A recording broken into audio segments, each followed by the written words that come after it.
of ice, probably, and then a layer of air to breathe, probably 10 or 20 miles, I don't know, and then dirt and rocks to stand on, the crust of the earth, which we still have, but inside the crust of the earth, there was water.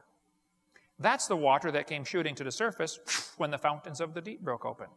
By the way, there is still lots of water in the crust of the earth. Otherwise, you could not have hot water vents shooting up into the bottom of the ocean. If you have hot water squirting up into the bottom of the ocean, where does it have to be coming from? Lower than that, doesn't it? Still huge hot water vents in the bottom of the ocean. I think some of that water is still coming out. We cover more on that in the hydroplate theory on video 6. But I think the earth today still has cracks where it broke open at the time of the flood. I taught earth science for years. The earth is broken up into plates. There's no question. I've been to the San Andreas Fault, the Hayward Fault, the New Madrid Fault, the Golden Fault. None of them are my fault, but I've been there, okay? There's no question. There are cracks in the earth's crust, and when they move around, buildings fall down. It's called earthquakes, okay? Or tsunamis happen from the underwater landslides and turbidity currents. There's no question the earth is broken up, and there's no question the plates are still moving. The question is, when did all this happen? Now, the evolutionist will tell you this happened over millions and millions of years. The creationist says, no, all this catastrophe probably started at the time of that flood when the fountains of the deep broke open. That's what caused the fault lines. And the water went shooting to the surface, and it's still here today. I was debating an atheist one time, and during Q&A time, the student stood up and said, Hovind, where'd all the water from the flood go? I said, oh, it's still here. I said, the oceans are huge. There's enough water in the oceans, if you smoothed out the earth, it would cover the earth 1.5 miles deep everywhere. I flew back over to Pacific from Australia. I told one of the guys in my office, I said, man, that Pacific Ocean is huge. He said, oh, that's just the top of it. What a thought. These hot water vents are proof there's water in the crust of the earth, still squirting up. Probably most of it's gone now, it's on the surface. But this canopy of water that used to be there in the original creation would make the whole earth like a big greenhouse. How many know what a greenhouse is? They've got all glass walls. You have to dress in the basement if you live in a greenhouse. Well, scientists are still finding lots of water in space between the stars. There's lots of water out in space. Interesting. Cover more on that later. And they've got a new theory now that says maybe a lack of oxygen killed the dinosaurs. A lack of oxygen.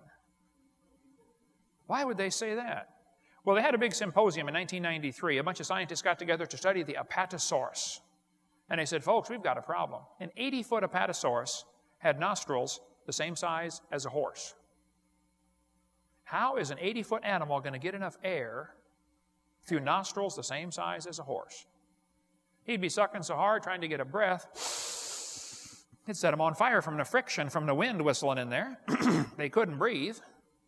Well, apparently they did breathe because bones of dinosaurs are found all over the planet. Even in Antarctica and Alaska. I mean, dinosaurs lived everywhere, okay? So how could an 80-foot animal get enough air? Well, today he probably couldn't. Not to get 80 feet long. But I think before the flood came, they had this canopy of air or of water or ice that would increase air pressure. Plus, they had richer oxygen. You know, when they drill into the amber, how many saw the movie Jurassic Park, you know, where they drilled in to get the mosquito blood out? Sometimes in amber, which is petrified tree sap, they find air bubbles in the amber. When they analyze the air bubbles, they find out they're 50% more oxygen than we have today. Today, we're breathing 21% oxygen.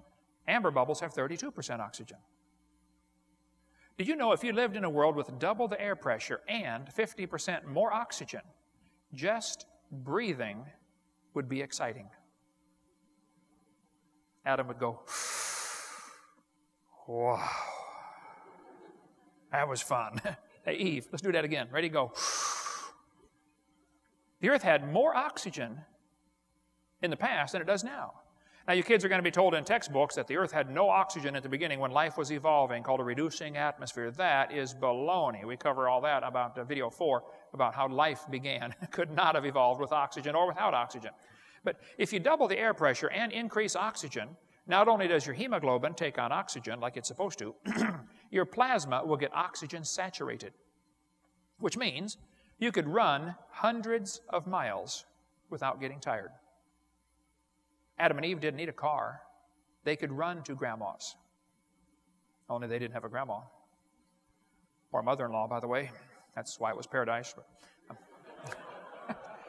Actually, my wife had a great mother-in-law. But I think before the flood came,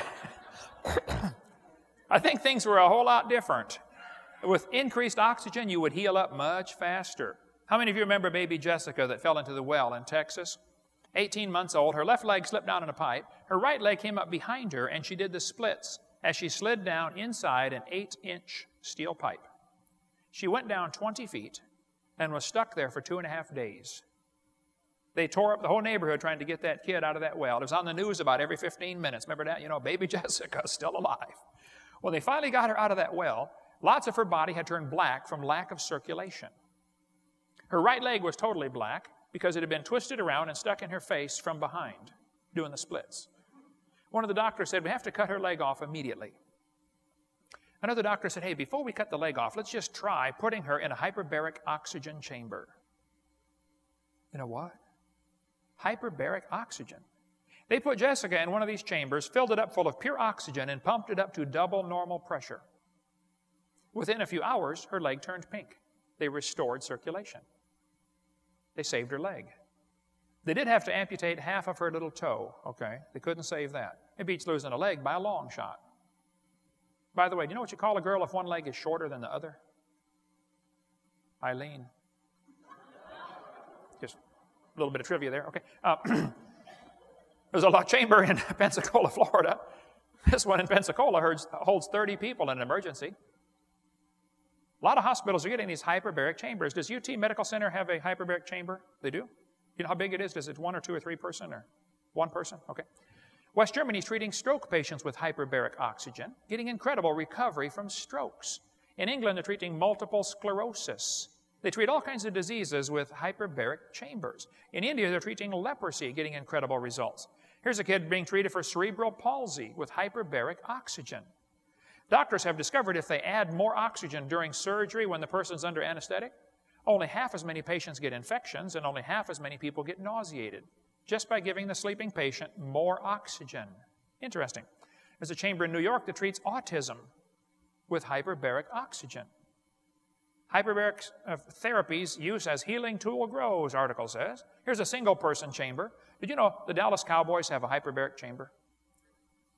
Why would professional sports teams want a hyperbaric chamber?